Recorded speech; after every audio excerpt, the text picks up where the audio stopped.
C'est tout de suite l'heure de retrouver Louis pour la chronique Droit. Salut Louis. Salut Julie. Sophie. C'est vraiment pas ma Fatigué, journée. le retour du week-end. Et tu as choisi de nous parler de liberté d'expression ce lundi pour la chronique Droit, puisque Charlie Hebdo a de nouveau choqué ce journal irresponsable avec la une de Nadine Morano représentée en bébé trisomique dans les bras du général de Gaulle. Tout d'abord, qu'est-ce que tu penses de cette une, Louis ? On va rebooter avec Charlie Hebdo. Je sais pas si tu connais l'histoire. À la base, Charlie Hebdo s'appelait Harakiri Hebdo et avait été interdit à l'époque suite à la mort du général de Gaulle, puisqu'ils avaient titré Balle mortelle à Colombey les deux églises, un mort. Et lorsque j'ai vu l'article sur Nadine Morano, enfin, ça avait été un peu après, ça avait été la photo quand elle était allée se recueillir à Colombey les deux églises, j'avais titré pour mes amis sur Facebook Recueillement mortel à Colombey les deux églises, une morte. Et j'avais fait ensuite un petit papier parce que je trouvais ça totalement ignoble en fait de réutiliser les opinions de quelqu'un pour défendre des opinions comme ça. Et très franchement, je suis pas un fanatique de Charlie Hebdo, plutôt de l'autre côté. Par contre, là, non, je veux dire, oui, c'est pas quelqu'un de trisomique, c'est plutôt, en fait, moi, c'est plutôt le côté trisomique qui me dérange, parce que je connais des personnes qui ont des enfants trisomiques, ça me dérange un petit peu pour eux, mais ça me dérange plus parce qu'on compare Nadine Morano à une trisomique, et que je pense que, malheureusement... C'est pas sympa pour les personnes handicapées. D'ailleurs, Voilà. Une association qui défend les personnes handicapées a décidé de porter plainte contre le journal qui, on le rappelle, a été victime d'un attentat terroriste le 7 janvier dernier. On aura l'occasion de refaire un débat sur cette une avec la chronique politique ce jeudi à partir de 12h45. On revient sur la chronique droit. Peux-tu nous définir la liberté d'expression, Louis ? Alors, très basiquement, la liberté d'expression, c'est le fait de pouvoir penser ce qu'on veut et ensuite de pouvoir l'exprimer dans les limites de la loi. Et de pouvoir l'exprimer comme on l'entend. Alors, cette liberté d'expression, elle va nécessiter un climat démocratique, c'est-à-dire un climat de tolérance. Elle est défendue en France par la Déclaration des droits de l'homme, dans les articles 10 et 11, et au niveau européen par l'article 10 de la Convention européenne des droits de l'homme. Et elle est intimement liée à la liberté de la presse, comme pour Charlie Hebdo, à la liberté du spectacle, à la liberté religieuse. Religieusement, ça va être la capacité de pouvoir exprimer son opinion religieuse, mais elle va aussi être liée à la liberté d'association, de réunion et de manifestation. Puisque on exprime une opinion par une manifestation et par son adhésion à une association, notamment politique. Quelles sont ces limites de la liberté d'expression dans le droit ? Alors, la limite majeure, ça va être l'atteinte à la dignité de la personne. Et c'est notamment prévu par l'article 10 de la CEDH, donc de la Convention européenne de sauvegarde des droits de l'homme, puisque on considère que la liberté d'expression nécessite des droits, mais nécessite surtout des devoirs et des responsabilités.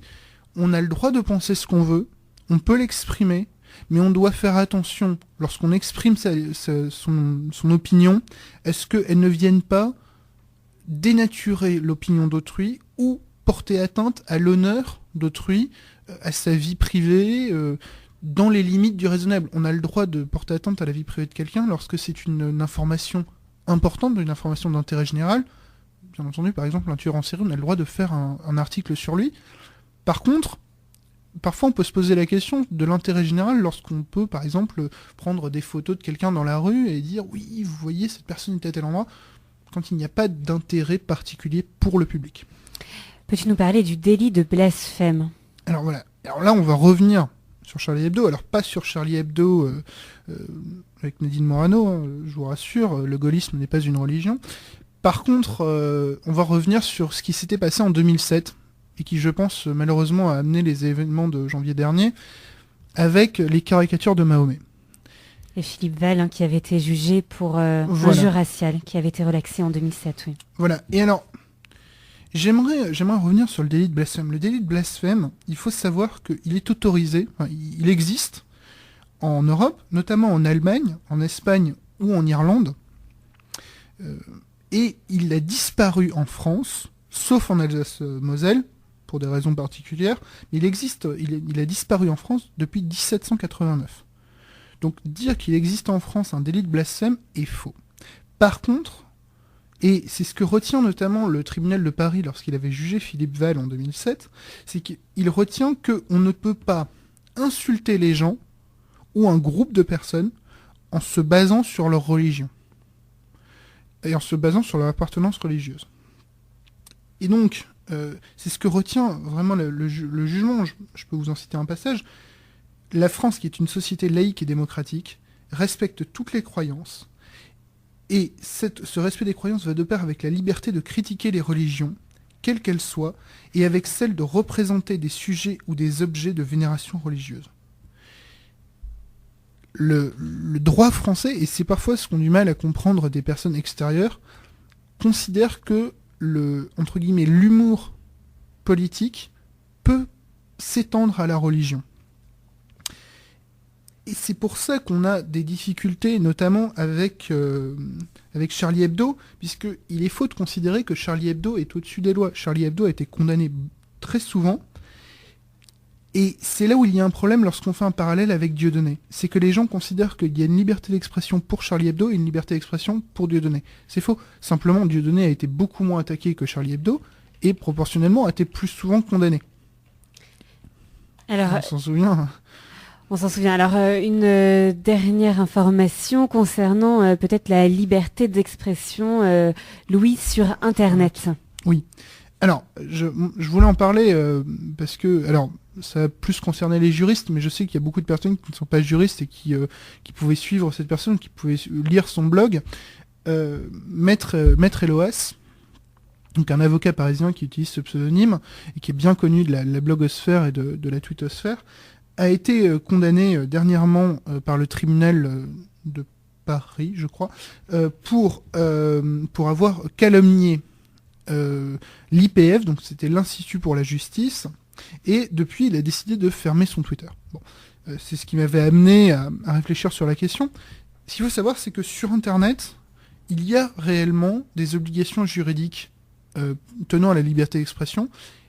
Tout simplement, on en revient toujours à la même chose, on n'a pas le droit de diffamer les gens, même sur Internet, et ça va notamment être les hébergeurs, les sites qui hébergent les propos, qui peuvent être condamnés. Le problème étant qu'on a des difficultés à retrouver les personnes réelles qui ont tenu les propos. Ce qui a amené la question par rapport à Maître Eloas. Il a fermé son compte Twitter, il conserve son blog, que je vous invite à lire, le journal d'un avocat. C'est toute la question de savoir quelle est la limite acceptable d'un propos lorsqu'on débat avec les gens, souvent par écran interposé malheureusement. Je pense personnellement que le plus simple est de rester dans les limites de ce qu'on pourrait accepter nous-mêmes, si quelqu'un devait nous le dire. Et c'est la meilleure manière pour ne pas avoir de problème juridique. Merci Louis, et à la semaine prochaine. Je vous remercie, Sophie.